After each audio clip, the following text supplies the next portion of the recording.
notaire algérien le pouvoir d'intervenir dans les actes portant hypothèque ou cession de droits réels résultant de la concession du domaine privé de l'État. Pour nous en parler, Maître Abdelkader Ladjel est notaire à Sétif en Algérie depuis 29 ans, rapporteur au cours des derniers congrès de l'UINL, notamment à Paris, à Jakarta et à Cancun, et de nombreux congrès africains, dont celui que j'ai eu l'honneur de présider en 2015 à Oran sur le même sujet. Maître Ladjel, je vous passe la parole. Merci.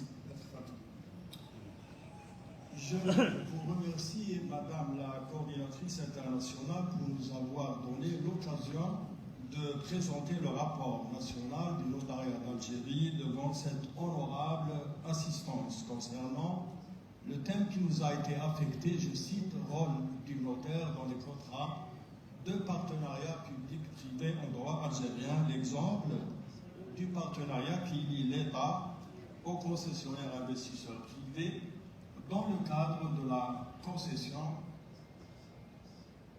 des terrains relevant du domaine privé de l'État, destinés à la réalisation de projets d'investissement industriel ou agricole.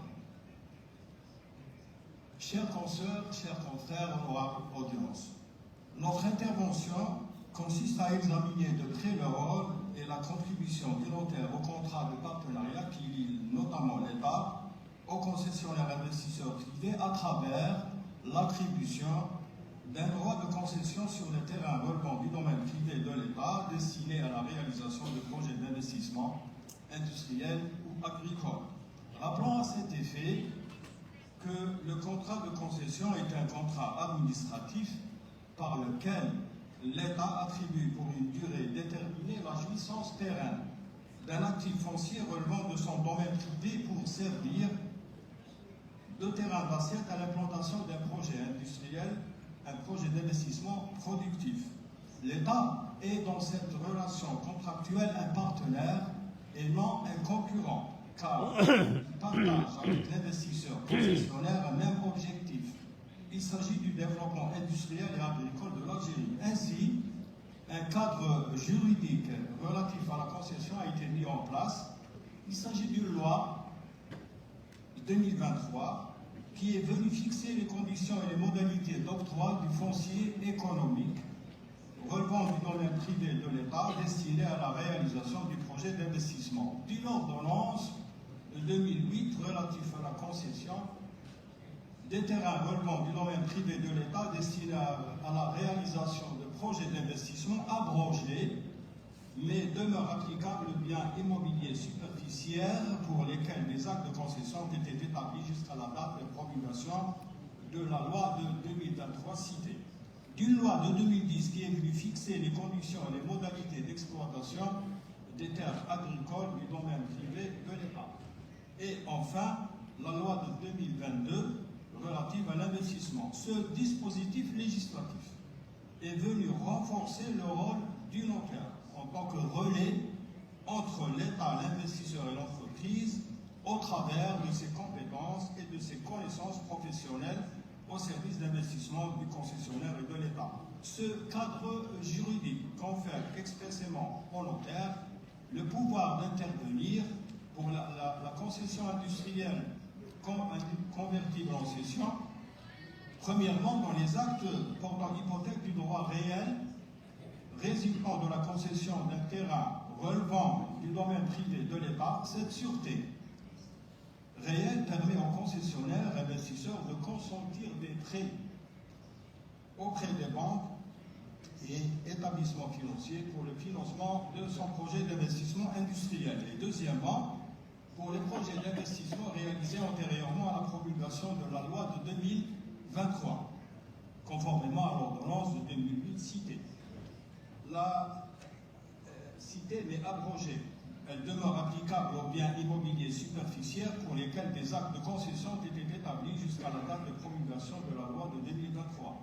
La propriété de ces biens immobiliers superficiaires devant servir à accueillir le projet d'investissement doit être consacrée impérativement à la diligence du concessionnaire investisseur par un acte notarié publié au service de la publicité foncière. Et troisièmement, nonobstant l'exercice du droit de préemption que la loi confère à l'Agence algérienne de promotion de l'investissement, qui d'ailleurs agit par délégation de l'État, le concessionnaire a également la faculté de céder par acte notarié le projet réalisé une fois la concession convertie en cession. Pour ce qui concerne la concession agricole, la loi de 2010 citée, fixant les conditions et les modalités d'exploitation des terres agricoles du domaine privé de l'État, cette loi permet expressément aux notaires d'intervenir, notamment dans les actes de cession à titre onéreux du droit de concession des terres agricoles relevant du domaine privé de l'État. Cette compétence attribuée par la loi aux notaires renforce l'obligation de ce dernier à se conformer scrupuleusement au dispositif législatif cité. Et troisièmement, le contrat de partenariat conclu entre l'exploitation agricole personne morale avec des personnes physiques de nationalité algérienne ou morale de droit algérien. L'acte de partenariat doit revêtir la forme authentique soumise à la formalité de la publicité foncière sous peine de nullité. Le notaire chargé d'instrumenter cet acte est tenu par l'obligation d'informer l'Office national des terres agricoles, établissement public à caractère industriel et commercial, qui agit au nom de l'État, chargé d'une mission publique, celle de veiller à l'utilisation optimale et à la préservation du patrimoine foncier agricole national.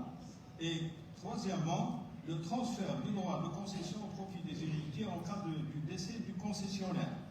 À cet égard, le notaire est requis pour la rédaction de l'acte de FRIDA, acte de dévolution successorale, au vu duquel il détermine les héritiers du concessionnaire décédé de leur part respective dans la succession. Il faut noter que le droit de concession doit être transféré au profit de tous les héritiers en vertu de la part successorale légale.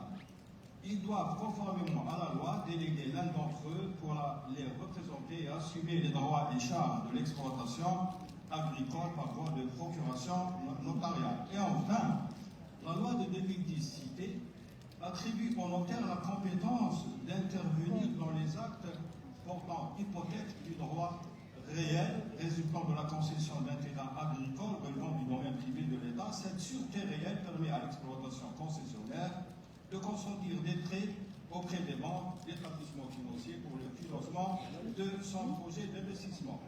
En conclusion, Madame la coordinatrice internationale, la volonté du législateur algérien à vouloir s'appuyer sur les compétences du notaire dans cette relation contractuelle qui lie l'État avec le concessionnaire investisseur en matière notamment de sûreté réelle afin de financer le projet d'investissement, du transfert de propriété des biens immobiliers superficiaires, du contrat de partenariat avec l'exploitation agricole et des autres investisseurs financiers du projet, et enfin du transfert du droit de concession au profit des héritiers en cas de décès, exprime ce besoin institutionnel du notaire au travers de ses compétences afin de sécuriser les actifs immobiliers concédés contre tout changement de destination ou toute utilisation des biens immobiliers à d'autres fins que celles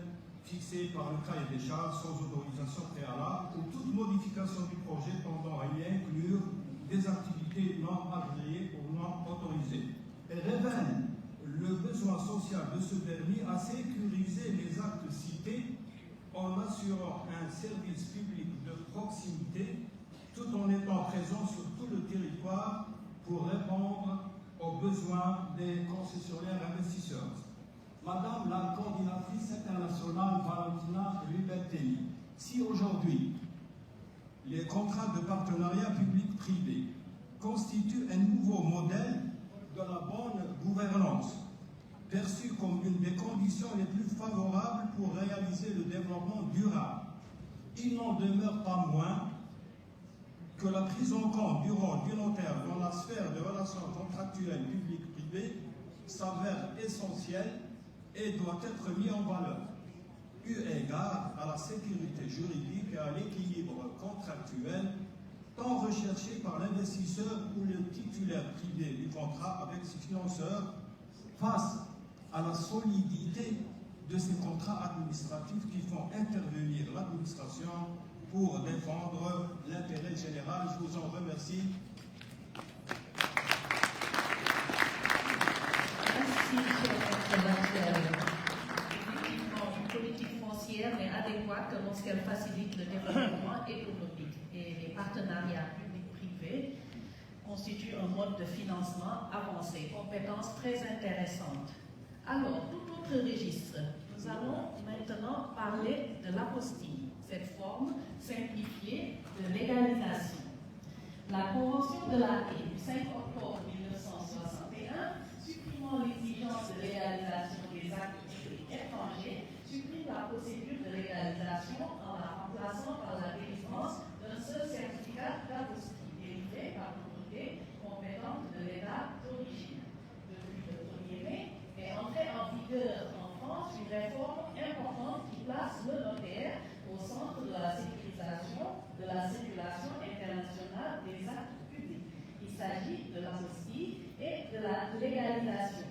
Donc, pour nous en parler, notre collègue Coralie Fenard, notaire à Lyon en France, spécialiste de droit international privé, expert auprès du Conseil supérieur du notariat français. Elle participe à de nombreuses conférences en France et à l'international. Chère Coralie, vous avez la parole.